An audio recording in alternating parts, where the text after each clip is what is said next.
तो भाई ये एकदम ऑफिशियल प्रूफ है कि ये भारत की इकलौती ऐसी वैकेंसी, इकलौती ऐसी भर्ती है जहां पर वैकेंसीज खाली चली जाती हैं। कभी सुना है एसएससी एमटीएस, एसएससी सीएचएसएस, सीजीएल की वैकेंसीज खाली चली गई हो? इतनी बड़ी मात्रा में नहीं जाती, यहां पर जाती है। दोस्तों फिलहाल एक बहुत ही प्यारी सी सरकारी नौकरी निकली हुई है जिसके रिगार्डिंग मैंने भी आपको 2 दिन पहले ये वाला वीडियो प्रोवाइड किया था, और इस वीडियो के बाद जितना मैं ट्रोल हुआ हूं ना शायद आज तक नहीं हुआ, क्योंकि इस वीडियो में मैंने आपसे बोला था कि ये एक ऐसी सरकारी नौकरी है जिसमें कंपटीशन बहुत ही कम रहता है और सिलेक्शन के चांसेस बहुत ज्यादा बेहतरीन है। जिसके बाद बहुत सारे लोगों को मेरी बात का यकीन नहीं आया। उनका मानना था कि आज इतने हैवी कंपटीशन में किसी सरकारी नौकरी में इतना कम कंपटीशन कैसे हो सकता है, ये तो पॉसिबल ही नहीं है। कुछ लोग बोल रहे थे कि भैया आप रॉन्ग इंफॉर्मेशन दे रहे हो, ऐसा नहीं हो सकता है। इसीलिए आपके सामने हाजिर हूं एकदम ऑथेंटिक प्रूफ लेकर, क्योंकि दोस्तों ये वैकेंसी कोई पहली बार नहीं आई है। पिछले साल भी ये वैकेंसी आई थी, तो पिछले साल का पूरा डेटा आपके साथ शेयर करूंगा जिसको देखने के बाद आप हैरान रह जाओगे। देखिए दोस्तों, फुल श्योरिटी के साथ कह रहा हूं, इतना कम कंपटीशन, इतने बेहतरीन सिलेक्शन के चांसेस किसी और सरकारी नौकरी के अंदर है ही नहीं। अब तक ऐसी कोई वैकेंसी आ ही नहीं। तो चलिए पहले लास्ट ईयर के डेटा के ऊपर ही नजर डाल लेते हैं, उसके बाद वैकेंसीज के बारे में बात कर लेंगे कि क्यों आपको इसके लिए फॉर्म अप्लाई करना चाहिए, क्यों ये वैकेंसी सबसे यूनिक और सबसे खास है। देखिए दोस्तों, 2022 में भी इन सभी पोस्ट के ऊपर ये वैकेंसी निकल के आई थी। सीनियर सेक्रेटरी असिस्टेंट की पोस्ट के ऊपर टोटल वैकेंसी 100 निकल के आई थी। हालांकि इस बार तो वैकेंसीज काफी ज्यादा है इस पोस्ट के ऊपर भी। तो लास्ट ईयर 100 वैकेंसी के अगेंस्ट 36,000 के आसपास टोटल फॉर्म अप्लाई हुए थे। 36,000 में से एग्जाम देने केवल 25,092 कैंडिडेट पहुंचे थे। जितने भी कैंडिडेट्स एग्जाम में बैठे थे उनके मार्क्स के साथ पूरी लिस्ट ऑफिशियल वेबसाइट के ऊपर जारी कर रखी है, स्क्रीन के ऊपर आपको दिख रहा होगा। 25,092 कैंडिडेट ने एग्जाम दिया था, उनमें से केवल 484 कैंडिडेट ही एग्जाम को क्वालिफाई कर पाए। 484 कैंडिडेट ही स्किल टेस्ट में बैठे।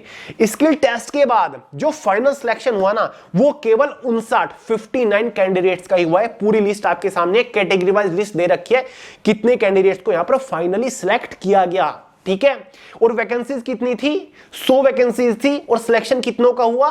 59 का 59, यानी कि 41 वैकेंसीज खाली रही पिछले साल इस पोस्ट के ऊपर।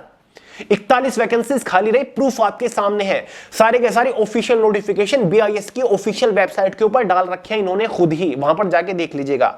और केवल सीनियर सेक्रेटरी असिस्टेंट की पोस्ट की बात नहीं, बाकी जितनी भी पोस्ट है सभी पोस्ट के ऊपर कंपटीशन इतना ही कम था। एएसओ असिस्टेंट सेक्शन ऑफिसर की पोस्ट भी पिछले साल निकली थी। टोटल 47 वैकेंसीज थी। कितने फॉर्म अप्लाई हुए? लगभग 27,000 फॉर्म अप्लाई हुए। एग्जाम में कितने कैंडिडेट बैठे? 19,549 कैंडिडेट बैठे। ये पूरी लिस्ट है, जितने भी एग्जाम में कैंडिडेट्स बैठे थे उनके मार्क्स के साथ यहां पर पूरी लिस्ट दे रखी है। इनमें से स्किल टेस्ट में जो कैंडिडेट्स बैठे वो 197, मतलब 197 कैंडिडेट ने ही एग्जाम को क्वालिफाई किया था। और फाइनल जितने भी कैंडिडेट्स का सिलेक्शन हुआ ना, वो केवल 9 थे। मतलब टोटल वैकेंसी 47 और फाइनल सिलेक्शन 9 का हुआ। मतलब फाइनल स्टेज तक 9 ही कैंडिडेट पहुंचे, क्योंकि टोटल फॉर्म ही 27,000 अप्लाई हो रहे हैं। सीनियर सेक्रेटरी असिस्टेंट के लिए केवल 36,000 फॉर्म अप्लाई हो रहे हैं, जहां एसएससी में 57 लाख तो एमटीएस की पोस्ट के ऊपर फॉर्म अप्लाई हो जाते हैं।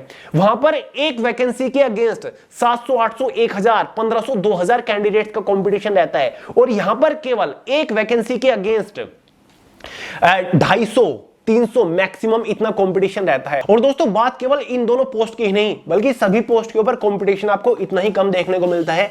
इस बार तो आपकी जूनियर सेक्रेटरी असिस्टेंट की पोस्ट भी है, साथ ही स्टेनोग्राफर की पोस्ट के ऊपर भी यही हाल रहेगा, पर्सनल असिस्टेंट की पोस्ट के ऊपर भी यही हाल रहता है।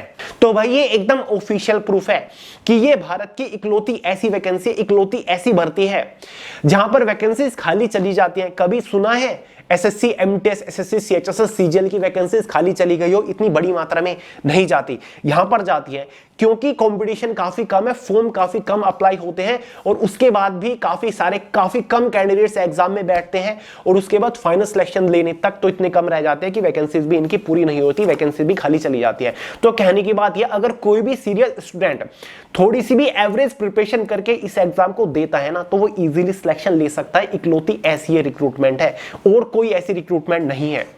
देखिए दोस्तों, फिलहाल BIS, bureau of Indian standards, जो कि एक सरकारी विभाग गया है। वेरियस पोस्ट के ऊपर वैकेंसीज निकली हुई है।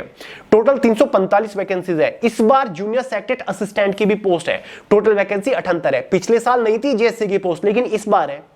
एसएससी सीनियर सेक्रेटरी असिस्टेंट की पोस्ट के ऊपर 128 वैकेंसीज है, हालांकि पिछले साल केवल 100 ही वैकेंसी थी। एएसओ की पोस्ट के ऊपर इस बार 43 वैकेंसीज है। स्टेनोग्राफर, पर्सनल असिस्टेंट की भी पोस्ट है। सभी पोस्ट लिए सभी बैचलर डिग्री पास कैंडिडेट्स फॉर्म अप्लाई कर सकते हैं। कोई भी एक्स्ट्रा एडिशनल क्वालिफिकेशन या फिर यहां पर कुछ भी एक्सपीरियंस वगैरह नहीं मांगा गया है। 18 से 30 साल ग्रुप बी की पोस्ट के लिए एज लिमिट रखी गई है जनरल वालों की, जैसे कि एएसओ की पर्सनल असिस्टेंट की पोस्ट है। 18 से 27 साल ग्रुप सी की पोस्ट के लिए एज लिमिट रखी गई है, जैसे कि जीएसए, एसएससी की पोस्ट है। क्लियर है। वहीं पर दोस्तों एग्जाम पैटर्न यही 4 सब्जेक्ट है जो किसी भी कॉम्पिटिटिव एग्जाम के लिए आप पढ़ते हो। रीजनिंग 50 क्वेश्चन 50 नंबर के अंदर, GS 25 question, quants 25 question, English से 50 क्वेश्चन, 150 नंबर का पेपर रहता है। बाइलिंगुअल आपका पेपर रहता है। 120 मिनट क्वेश्चन पेपर की टाइम ड्यूरेशन यहां पर रहती है। सैलरी सभी पोस्ट के लिए काफी बेहतरीन देखने को मिलती है। जूनियर सेक्रेटरी असिस्टेंट की पोस्ट के ऊपर, जो कि एक लेवल 2 की पोस्ट है, यहां पर आपको 42,000 रुपए पर मंथ तक का सैलरी मिल जाती है। क्योंकि दोस्तों इस डिपार्टमेंट के अंदर आपको कुछ एडिशनल अलाउंसेस भी मिलते हैं, तभी तो जीएसए की जो कि लेवल 2 की पोस्ट है उसके लिए यहां पर ग्रेजुएशन मांगी गई है। वरना सीएचएसएल भी लेवल 2 की पोस्ट है जीएसए की, वहां पर तो 12th पास मांगी जाती है, तो यहां पर आपको सैलरी ज्यादा मिलती है। तो सीएचएसएल बेहतर जॉब है ये, ठीक है। वहीं पर एसएससी की पोस्ट के ऊपर भी ग्रेजुएट पास एलिजिबल है। वहां पर सैलरी आपकी लगभग 50,000 रुपए है। स्टेनोग्राफर की पोस्ट के ऊपर भी 50,000 है। पीएएसओ की पोस्ट के ऊपर 65,000 रुपए पर मंथ तक की आपकी सैलरी, क्योंकि ये लेवल 7 की पोस्ट है। तो यार इतनी बेहतरीन पोस्ट है, और सारी की सारी क्लरिकल पोस्ट है। ऑफिस सेक्शन के अंदर रहकर आपको कंप्यूटर बेस्ड, कंप्यूटर रिलेटेड काम करना है। देखिए दोस्तों, junior secretary assistant, senior secretary assistant की रिगार्डिंग मैंने आपको एक सेपरेट वीडियो प्रोवाइड कर रखी है। ये वाला जो वीडियो ना, इसमें मैंने यही वैकेंसी कवर कर रखी है। लिंक डिस्क्रिप्शन बॉक्स में देख लीजिएगा, सारे डाउट्स आपके क्लियर कर रखे हैं, ठीक है। कोई डाउट हो, कोई सवाल हो, अब भी माइंड के अंदर कोई संदेह रह गया हो, तो यार कमेंट करके पूछेगा। डाउट क्लियर करने की पूरी कोशिश करूंगा। क्लियर है। तो चलिए, वीडियो पसंद आई हो, एनालिसिस पसंद आया हो, लाइक करिएगा, दोस्तों के साथ शेयर करिएगा, चैनल को सब्सक्राइब करना मत भूलिएगा। मिलते हैं अगली वीडियो में बहुत ही जल्द, तब तक के लिए जय हिंद।